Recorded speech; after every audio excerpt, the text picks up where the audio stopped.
ወደ ቀዳሚው የሳይቴክ ሳምንታዊ መረጃ ስናመራ የምናገኘው የጠፈር ሳይንስ መረጃ ነው። ይኸውም የ600 ትሪሊየን ፀሐዮችን ብርሃን የሚተካከል ቋሳር የተገኘ መሆኑን የሚያሳይ መረጃ ነው። እንግዲህ በምድር ላይ ለምንገኘው እኛ ሰዎች ብሩ ነገራችን ሁላችን እንደምናውቀው ፀሐይ ብቻ ናት። ነገር ግን በአጥናፈ ዓለም ወይንም ዩኒቨርስ ላይ የሚገኙ ቋስራስ የተሰኙ እጅግ ግዙፍ ጥቁር ቀዳዳ መሰል ነገሮች ሲሆኑ እነኚህ ጥቁር ቀዳዳዎች ወይም ኳስረሶች የጋላክሲዎች የብርሃን ማዕከል ሆኖ የሚያገለግሉ ናቸው። እነኚህም በከፍተኛ መጠን ኃይል አመንጮችም ናቸው። እንግዲህ እነኚህ ቋስረሶች የሚያመነጯቸው ብርሃኖች በእነሱ አካባቢ ከሚሽከረከሩት በነገሮች ሽክርክሪቶች እና በቋስረስ ስበት ምክንያት የሚፈጠሩ ግጭቶች ይኖራሉ። ኃይለኛ ፍንዳታዎች አሉ። ከፍተኛ ስበት ስላለው ማለት ነው። እነኚህ ቋስረስ የተሰኙ ጥቁር ቀዳዶች በዛ ስበት ምክንያትና በዛ በሚፈጠረው ግጭትና ፍንዳታ ከፍተኛ ሚሊየን ዲግሪ ሴንቲግሬድ ያለው ሙቀት መጠን ይወጣል ማለት ነው። ያ ብቻም አይደለም፣ በአጠገቧ የሚኖሩት በሙሉ በከፍተኛ ሙቀት ኢመርጅ ስለሚያደርጉ ይቀልጣሉ ማለት ነው። ከፍተኛ ሙቀት ያወጣሉ። በስነ ፈለክ ተመራማሪዎች ወይም አስትሮኖመሮች እንግዲህ እነኚህ ቋስረሶች የቀድሞውን የአጥናፈ ዓለም ዝግመተ ለውጥ ምን አይነት እንደሆነ ለማጥናት እጅግ ጠቃሚ ናቸው ተብሎ ይታመናል። እንደ ተመራማሪዎቹ መረጃ ከአጥናፈ ዓለም ከተፈጠረ ከ1 ቢሊዮን ዓመት በኋላ ጀምሮ እቺ አዲስ የተገኘችው ቋስረስ አክቲቭ እንደነበረች ተነግሯል። ይህም ማለት ውድ አድማጭ ተከታታዮች አጥናፈ ዓለም እድሜው ተብሎ የሚታመነው 13.8 ቢሊዮን ዓመት ነው። ልብ በሉ 13.8 ቢሊዮን ዓመት ነው ይቺ ዓለም አጥናፈ ዓለም ወይንም ዩኒቨርስ ኤግዚስት ካረገች ከተፈጠረች ተብሎ የሚታመነው። እቺ አጥናፈ ዓለም ከተፈጠረች በኋላ ከ1 ቢሊዮን ዓመት በኋላ ነው እንግዲህ ይሄ አዲስ የተገኘው ቋስረስ አክቲቭ እንደነበረ በጥናቱ የታወቀው። 12.8 ቢሊዮን ዓመት ነው እንግዲህ ያህል ነው የቆየው ማለት ነው። ይህን ያህል ጊዜ የቆየውን አዲስ ቋስረስ ሀብሊ ቴሌስኮፕ በተሰኘ ቴሌስኮፕ ነው ይህንን ብሩህ ባለብርሃን ነገር ለማየት የተቻለው። በዩኒቨርሲቲ ኦፍ አሪዞና የሚገኙ ተመራማሪዎች ናቸው እንግዲህ በአስትሮፊዚካል ጆርናል ሌተር በተሰኘው ድህረ ገጽ ይህንን ተአምረኛ ቋስረስ አዲስ ቋስረስ ማለት ነው መገኘቱን ይፋ ያደረጉት። 600 ትሪሊየን እጥፍ ከፀሐይ ብርሃንም እንደሚሰጥ ማረጋገጥ ችሏል። ከዚህ ቀደም በማህደር ስፍራ የምትገኘው ቋስረስ 420 ትሪሊየን እጥፍ ከፀሐይ 420 ትሪሊየን እጥፍ ብርሃንን የምትሰጥ ነበረች። አሁን እንግዲህ በዚች በአዲሷ በተገኘችው በ600 ትሪሊየን እጥፍ ፀሐይም በምትሰጠው ከፀሐይ ብርሃን በላይ የምትሰጠውን ቋስረስ ተበልጣለች ማለት ነው። ይህቺ አዲሷ ቋስረስ ከመሬት 12.8 ቢሊየን ብርሃን ዓመት ርቀት ላይ ነው የምትገኘው። ኦልሞስት አንድ ዩኒቨርስ ያህል ትርቀናለች ማለት ነው ከምድር።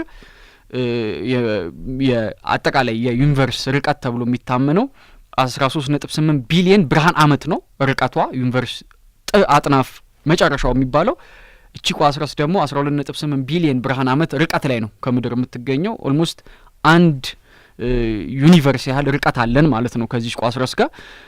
ልትታይ የቻለችውም ግራቪቴሽናል ሌንሲንግ በተሰኘ እጅግ ባልተለመደና ጠባብ የፊዚክስ ክስተት እንደሆነም ተመራማሪዎቹ ተንትነዋል።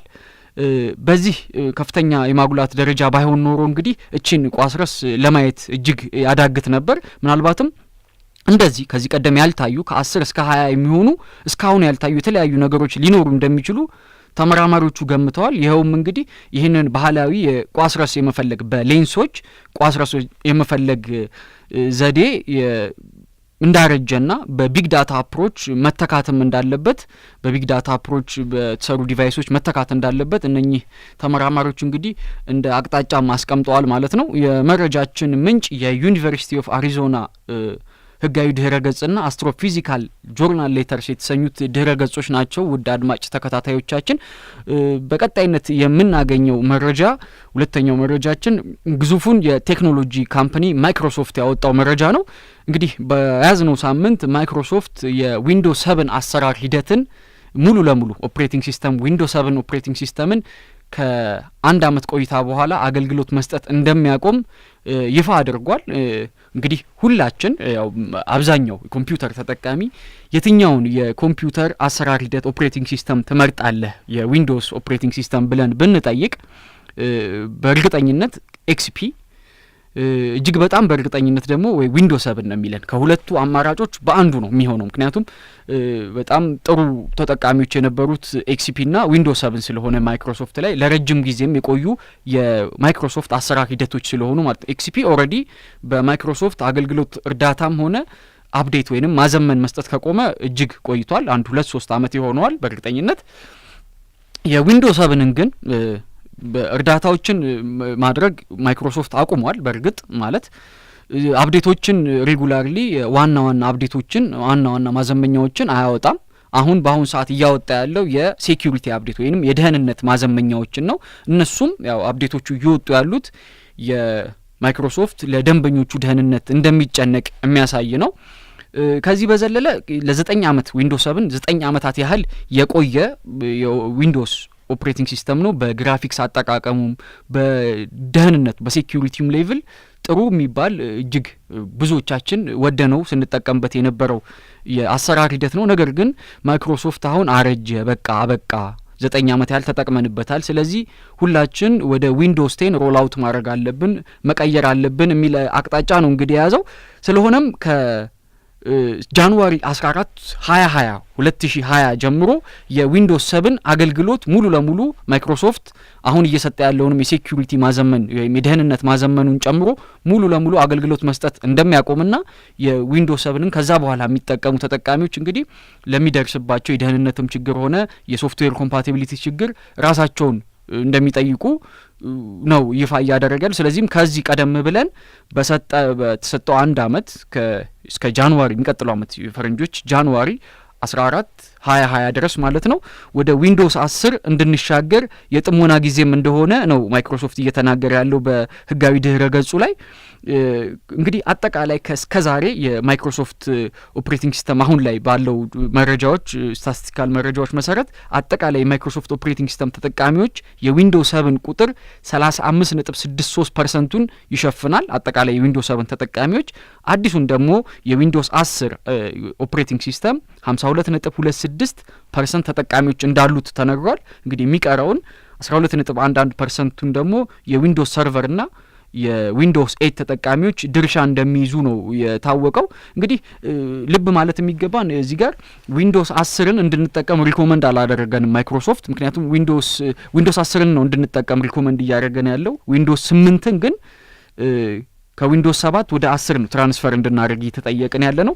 ዊንዶውስ 8ን ዘሎታል። ይህ ማለት ዊንዶውስ 8 እንደ ባለሙያም እኔ አሁን ሰጀስት አላደርግም ለተጠቃሚዎች የኢንድ ዩዘር ተጠቃሚዎች ዊንዶውስ 8ን እንዲጠቀሙ ብዙ አይመከርም። ምክንያቱም የሴኩሪቲ ክፍተት አለበት፣ የሶፍትዌር ኮምፓቲቢሊቲም ወይም የሶፍትዌር መጣጣምም ችግር አለበት። አንዳንድ የማይቀበላቸው ሶፍትዌሮችም ስላሉ ማለት ነው የሶፍትዌር ችግር አለበት። ዞሮ ዊንዶውስ 8 እንደ ትራንዚሽን ሶፍትዌር ነው የተጠቀመው ማይክሮሶፍት ከዊንዶውስ 7 ወደ ዊንዶውስ 10 ለመቀየር እንደ ትራንዚሽን ኦፕሬቲንግ ሲስተም ወይም አሰራር ሂደት ነው ዊንዶውስ 8ን የተጠቀመው። እንግዲህ ዊንዶውስ 10ን ካሁኑ መላመድ አለብን ማለት ነው ውድ አድማጭ ተከታታዮቻችን። ምክንያቱም አዲስ ኦፕሬቲንግ ሲስተም ነው፣ ብዙ አዲስ ፊውቸሮች አሉት፣ ብዙ አዲስ ባህሪዎች አሉት። ከማይክሮሶፍት ዊንዶውስ 7 ብዙ የሚለዩት ነገሮች አሉ። ለምሳሌ የፐርሰናል አሲስታንት ኮርታና የተሰኘ የግል ረዳት በድምጽ የሚሰራ የግል ረዳት አለው ዊንዶውስ 10። በድምጽ የሚንሰጠውን የቮይስ ኮማንድ ወይም የድምጽ ትዕዛዝ ተቀብሎ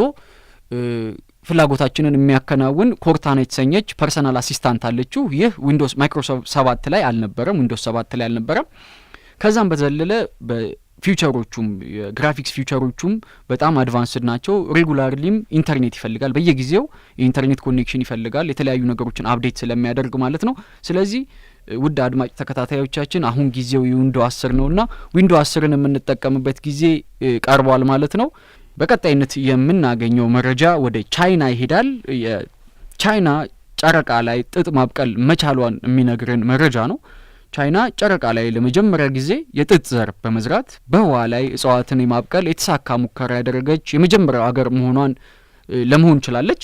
እንግዲህ ቻንጊ የሚል ስያሜ በሰጠችው የጨረቃ ተልእኮዋ ከጥጥ ባሻገር የድንች፣ የቅባት እህሎች፣ የእርሻና ከነብሳት ደግሞ የፍራፍሬ ዝንብ ዝርያዎችን ጨረቃ ላይ በቀጣይ 100 ቀናት ለማብቀል ሙከራ እንደምታደርግ ገልጻለች። የቻይና ስፔስ አስተዳደር የጥጥ ዘርን በተሳካ ሁኔታ ለማብቀል መቻሉን የሚያሳዩ የተለያዩ የፎቶና የተንቀሳቃሽ ምስሎች በመልቀቅ በዘርፉ ቀዳሚ መሆኑን እያስመሰከረ ነው። እንግዲህ አስመስክሯል። ወረድ በጨረቃና በህዋ ላይ እጽዋትን ለማብቀል መቻሉ ራሱ እንደነ ማርስ ባሉ ሌሎች ፕላኔቶች ላይ ለሚደረጉ ጥናታዊ ምርምሮች እንግዲህ የቆይታ ጊዜያቸውን ተመራማሪዎች ቆየት ያለ ጊዜ ወስደው እዛው ያበቀሉ ምግቦቻቸውን እዛው እየሰሩ ቆይታ ጊዜያቸውን እንዲያራዝሙ ለማድረግ ትልቅ እርምጃ ተመራማሪዎች አምነውበታል።